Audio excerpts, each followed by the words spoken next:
Modi surname वालों को चोर कहने के मामले में कांग्रेस नेता राहुल गांधी को सुप्रीम कोर्ट ने बड़ी राहत दी है। सुप्रीम कोर्ट ने आज शुक्रवार को मोदी सरनेम केस में राहुल गांधी की 2 साल की सजा पर रोक लगा दी। हालांकि कोर्ट ने कहा कि भाषण देते वक्त उन्हें सावधानी बरतनी चाहिए। उम्मीद है वे आगे से ध्यान रखेंगे। पहले वो आपके ध्यान को इधर करता है, आपके ध्यान को लेकर उधर ले जाता है। भाई और बहनों, ये जो करा जा रहा है आपके ध्यान को हटाने के लिए किया जा रहा है, और ये 24 घंटा करते हैं और फिर आपकी जेब काटी जाती है। इससे पहले सुप्रीम कोर्ट में 3 घंटे बहस चली। राहुल के वकील ने कहा कि मानहानि का केस करने वाले पूर्णेश मोदी का असली सरनेम मोदी नहीं, उन्होंने अपना सरनेम बदला है। राहुल की ओर से वरिष्ठ वकील अभिषेक मनु सिंघवी ने दलीलें दी। उन्होंने कहा, शिकायतकर्ता पूर्णेश मोदी का असली सरनेम मोदी नहीं है, उन्होंने ये सरनेम बाद में अपनाया है। राहुल केस की सुनवाई justice BR Gavai, PM Narasimha और संजय कुमार की बेंच ने की। गुजरात हाईकोर्ट ने मानहानि केस में राहुल की 2 साल की सजा पर रोक से इनकार कर दिया था। इस दौरान कोर्ट ने ये भी पूछा कि इस मामले में अधिकतम सजा क्यों। सुप्रीम कोर्ट ने यह भी कहा कि उन्हें कम सजा भी दी जा सकती थी, वे डिस्क्वालीफाई नहीं होते। सजा 1 साल 11 महीने हो सकती थी। गुजरात के अमरेली में दलित युवक की हत्या मामले कांग्रेस के विधायक जिग्नेश मेवानी ने तत्काल SP को सस्पेंड करने की और कार्यवाही नहीं होने पर PM ऑफिस के बाहर धरना करने की बात कही है। गुजरात के कुछ जिलों में से, बोटाद, अमरेली, जूनागढ़, भावनगर, अहमदाबाद ऐसे जिलों में से पिछले कुछ सालों के दौरान और अभी ताजा कुछ ऐसी वारदातें, घटनाएं हमारे सामने आई हैं जिसमें शेड्यूल कास्ट के दलित समाज के लोग सामने से चलकर पुलिस को, प्रशासन को, कलेक्टर को, SP को ये कहते हैं कि उनके ऊपर जानलेवा हमला होगा, उनकी हत्या कर दी जाएगी, उनका मर्डर किया जाएगा। बावजूद उसके उस बात को नोटिस करने के बजाय, उसका कॉग्निजेंस लेने के बजाय और पीड़ितों को पुलिस प्रोटेक्शन देने के बजाय पुलिस कोई कार्रवाई नहीं करती। और नतीजा ये हुआ है कि कम से कम ऐसी 7 से 8 घटनाएं हमारी नोटिस पे आएंगे जहां दलित समाज के लोगों ने कहा था कि उनका खून होगा, उनकी हत्या होगी, और आखिरकार पुलिस ने कोई कार्रवाई नहीं की। नतीजा ये हुआ कि उनकी हत्या हो गई। हाल ही में अमरेली जिले के सावरकुंडला तहसील के बोइला गांव में भी इस प्रकार की घटना सामने आई है, और वहां के SP की जो नेग्लिजेंस है उनके बारे में ज्यादा हमने जांच पड़ताल की तो पता चला कि अमरेली के ये SP हिमकर सिंह के खिलाफ इतना संगीन इल्जाम लगा है कि वे जब अहमदाबाद के अंदर डिप्टी कमिश्नर ऑफ पुलिस के तौर पर अपनी ड्यूटी निभा रहे थे, तब अमरावाड़ी इलाके के हर्षद जाधव नाम के शेड्यूल कास्ट के एक लड़के का कुछ पुलिस कांस्टेबल के साथ तकरार हुआ था, और उस मामले में इस IPS अधिकारी हिमकर सिंह ने अनुसूचित जाति के हर्षद जाधव को ऐसा इल्जाम है कि अपने पुलिस कांस्टेबल का जूता चटवाने की कोशिश की थी। आज इस मामले को 5 साल हो गए, राज्य की पुलिस और सरकार उनके खिलाफ कोई एक्शन नहीं ले रही। यदि गुजरात के किसी भी कांस्टेबल से लेकर IPS अधिकारी की किसी भी सोच इतनी जातिवादी और फ्यूडल है तो ये किसी कीमत पर नहीं चलेगा। ये गुजरात के 50 लाख दलितों का, भारत के 21 करोड़ दलितों का अपमान है। और यदि यहाँ की सरकार और पुलिस में थोड़ी भी शर्म और हया बची है तो तुरंत जिसकी इंटीग्रिटी पे डाउट न हो, ऐसे किसी सीनियर IPS अफसर के हाथों इनके सामने हिमकर सिंह के खिलाफ उनको चार्जशीट करना चाहिए, उनके ऊपर डिपार्टमेंटल इंक्वायरी का ऑर्डर पारित करना चाहिए। यदि ऐसा नहीं होता तो आज तो हम DG साहब को मिलने जा रहे हैं, आने वाले दिनों में सड़कों पर उतरेंगे, सड़कें जाम करने के लिए मजबूर होंगे, और जरूरत पड़ने पर हम लोग PMO के बाहर भी बैठने को तैयार है। गुजरात के वडोदरा में दशा माँ का विसर्जन हो या गणेश विसर्जन, कुछ दिनों बाद ऐसी तस्वीरें सामने आती ही हैं जो भक्तों की आस्था को आहत करती हैं। वडोदरा महानगर पालिका द्वारा 10 दिनों के लिए दशा माँ के व्रत के बाद प्रतिमाओं के विसर्जन के लिए 4 जोन में कृत्रिम तालाब बनाए गए थे।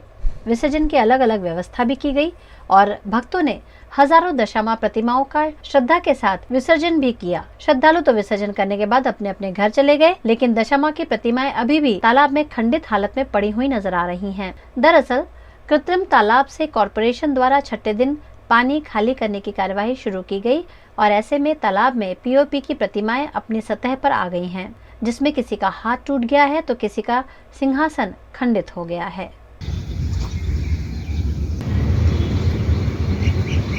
इस मामले मौके पर मौजूद कॉरपोरेशन के कर्मचारी से पूछे जाने पर उन्होंने बताया कि उन्हें गणेश विसर्जन के लिए तालाब तैयार करने की सूचना दी गई है और इसी के तहत तालाब को खाली कर दिया गया है। अब दशा माँ की इन प्रतिमाओं का क्या होगा ये उन्हें नहीं पता। શું કામગીરી છે અહીંયા તમારી? અહીંયા પાણી કાઢવાનું છે. એટલે પાણી કાઢવાનું. તો આ પાણી તો આ તળાવમાં જે દશામાના વિસર્જન કરવામાં આવ્યા છે હા, તો એની અંદર તો પાણી છે જ નહીં. પાણી આ ફૂલ ભરેલું હતું, આટલું ખાલી અહીં હતું. આ બધું ખાલી કરીને અને ગણપતિ બુડાડવા માટે અને આ થોડું પોળું કરવાનું છે અને એમાં કાર્પેટ નાખવાની. એટલે અહીંયા ગણપતિ પણ ડૂબાડવાના છે. હા, તો આ દશામાની મૂર્તિઓ દેખાઈ રહી છે, હવે એને કાઢવાની છે, એ બધી સાફ સફાઈ કરવા પડશે અંદરથી.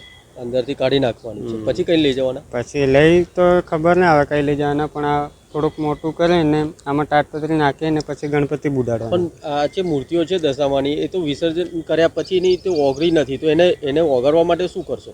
એ તો હવે ખબર નહીં સાહેબ. સાહેબે કીધું આપણે પાણી કાઢવાનું, સાફ સફાઈવાળા બીજા આવશે એવું કંઈ કીધું. એવું છે, એટલે અંદરથી મૂર્તિઓ તો કાઢી જ લેવાની. हाँ, काढ़ी જ પડશે ને સાહેબ. अब यहाँ सीधा सीधा सवाल यही उठता है कि ये भक्तों की आस्था के साथ खिलवाड़ नहीं तो और क्या है। भक्ति भाव से दशा माँ के 10 दिनों तक पूजा की गई है। उनका ये हालत देखकर अगली बार प्रतिमा की स्थापना और विसर्जन करने से पहले शायद भक्त खुद ही 100 बार सोचेंगे। गुजरात के पाटन से अमेरिका घूमने गए युवक की सड़क हादसे में दुखद मौत हुई है। एक्सीडेंट इतना भीषण था कि युवक के ऊपर से एक के बाद एक 14 गाड़ियां गुजर गईं। टूरिस्ट वीजा पर अमेरिका घूमने गए गुजरात के युवक की सड़क पार करते समय गाड़ी के कुचले जाने के कारण मौत हो गई। उसके ऊपर से एक के बाद एक 14 गाड़ियां गुजर गई। शव की हालत बेहद खराब हो गई। गुजरात के पाटन का रहने वाला दर्शिल ठक्कर 4 महीने के टूरिस्ट वीजा पर अमेरिका घूमने के लिए गया हुआ था। बेटे की मौत की खबर पाकर पाटन में रहने वाले उसके परिजन सकते में आ गए हैं। परिवार के लोगों का रो रो कर बुरा हाल है। એને પણ મારા પર ફોનથી વાત કરી, વિડીયો કોલથી, અને મને કહ્યું કે પપ્પા ત્યાં મને સારું ફાવે છે અને મને મારા મિત્રો પણ છે ત્યાં અને મને બહુ જ ફરવાની મજા આવે છે. મને પણ ઈચ્છા છે કે પપ્પા તમે પણ અહીં ફરવા માટે આવો, એ મારા જોડે વાત કરતો હતો. ત્યાર પછી કોઈ મારી જોડે વાત થઈ નથી એની. મને એવું લાગ્યું કે એને કંઈક કારણસર કંઈક ફોન પડી ગયો હોય કે ગમે તે હોય, પછી એના પછી મારા પર વાત નહીં થઈ. એને મને મારા પુત્રે અડધા કલાક પછી મને ફોન આવ્યો કે પપ્પા દર્શિલનો નંબર ઉપાડતો નહીં દર્શિલ. એટલે એને વાત કરી કે પપ્પા ઉપાડતો નહીં ફોન. પછી એને વારંવાર ફોન કર્યા તો એ બાબાએ બીજા ભાઈએ ફોન ઉપાડી અને કીધું કે આ ભાઈ કોણ છે? તો એને કંઈક મારો ભાઈ છે એમ.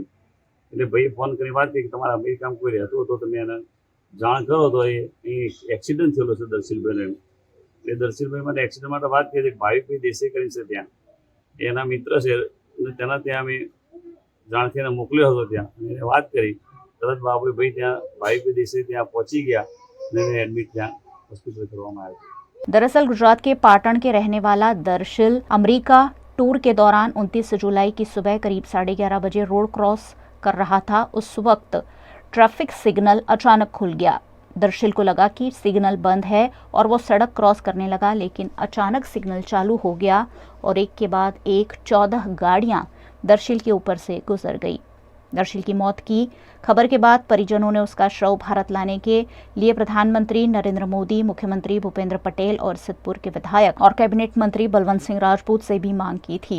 उन्हें सरकार का सहयोग भी मिला, लेकिन दर्शिल का शव भारत लाने जैसी स्थिति में नहीं था। ऐसे में उसके अंतिम संस्कार अमेरिका में ही किए जाएंगे।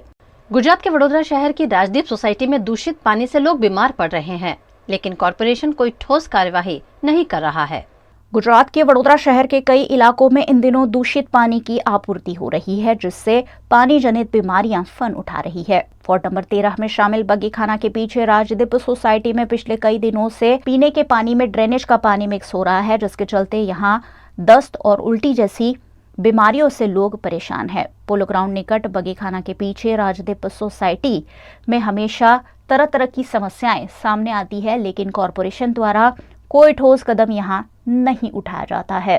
यहाँ के नागरिकों ने बार बार कॉरपोरेशन से ऑनलाइन शिकायत की है, लेकिन कोई हल नहीं निकाले जाने से यहाँ के लोग बीमारियों से ग्रस्त है। 10-12 दिन से तो इतना गंदा पानी आ रहा है, इतना गंदा पानी आ रहा है ना, तो हम नहाए भी नहीं, कभी कभी कॉलेज जाना पड़ रहा है और इतनी दिक्कत हो रही है, टॉयलेट बाथरूम जाने में, साफ सफाई करने में, सब में प्रॉब्लम आ रहा है। कोई एक्शन ही नहीं ले रहा है। ગંદુ એટલું પાણી આવે છે કે ફીન વાળું ચીકણું ને એમ કાળું કાળું જ આવે છે પાણી, ગમે એટલું અડધો કલાક આવે છે પણ અડધો કલાકે આખું એ અડધો કલાક ગંદુ જ પાણી આવે છે। ગંદુ પાણી આવે એટલે આપણીથી નહીં ધોઈ ના શકાય કે ના વાસણ ઘસવા વપરાય કે ના ટોયલેટ બાથરૂમમાં વપરાય, ના કશામાં જરૂરત કે ના કરીએ આપણે। એવી રીતના બધાને પાછા ઘરે ઘરે અમારે 12 ઘર છે, અમારા એક લાઈનમાં 12 ઘર છે, 12 ઘરમાં બધા જ પેશન્ટ ડાયરિયા વાળા છે, જળવમિત ને બધી વાળી। અમે કરી હતી રજૂઆત પણ એ લોકો આયા જ નહીં। અમે આવીશું એમ કે છે, હવે આવીશું અમે 10 દિવસ થઈ ગયા પણ કોઈ આવતું જ નથી ભાઈ। इस मामले की जानकारी पाते ही कांग्रेस के नगर सेवक बालू सुरवे मौके पर पहुंचे। उन्होंने जल्द से जल्द इस समस्या के निवारण की मांग वडोदरा कॉरपोरेशन के म्युनिसिपल कमिश्नर से की है। અમારી બહેનોએ ઓનલાઈન ફરિયાદો કરી, જે તે વોર્ડમાં અધિકારીઓને રજૂઆત કરી, પણ 10-10 દિવસથી કોઈ જોવા સુદ્ધા આવ્યું નથી। લોકોના ઘરમાં અડધો કલાક ફીનવાળું પાણી આવે, એના લીધે ઘરમાં લોકોને ડાયરિયા થઈ ગયા છે, મલેરિયા થઈ ગયા, લોકો બીમાર પડી ગયા છે। તો પણ આ અધિકારી લોકો કોઈ જોવા ના આવે, કોઈ કર્મચારી કામ ના કરે અને 10-10 દિવસ એવી પરિસ્થિતિ થાય। તમે જોવું કેટલું કારું ને ગંદુ પાણી, પીવા લાયક નહીં, નહાવામાં કામ ના આવે, કશામાં ઉપયોગમાં ના આવે। એટલે અમારી એવી માગણી છે કે વહેલી તકે જે કારું ને ગંદુ પાણી અમારા સોસાયટીમાં આવે છે, વહેલી તકે એનો નિકાલ કરવામાં આવે, ગટરની કામગીરી કરવામાં આવે, પાણી પુરવઠાવાળાએ કામગીરી, યુદ્ધના ધોરણે કામગીરી કરવામાં આવે કે ફરીથી આવો લોકો બીમાર ના પડે, લોકોને વધારે નુકસાન ના થાય। એના લીધે આપના માધ્યમથી કમિશનરશ્રીને એ જ રજૂઆત છે કે વહેલી તકે અમારા વિસ્તારની જે કામગીરી છે વહેલી તકે કરવામાં આવે અને અમારા વિસ્તારના બહેનોને ચોખ્ખું ને સારું પાણી અને પૂરતા પ્રેશરથી પાણી મળે એવી અમારી માગણી।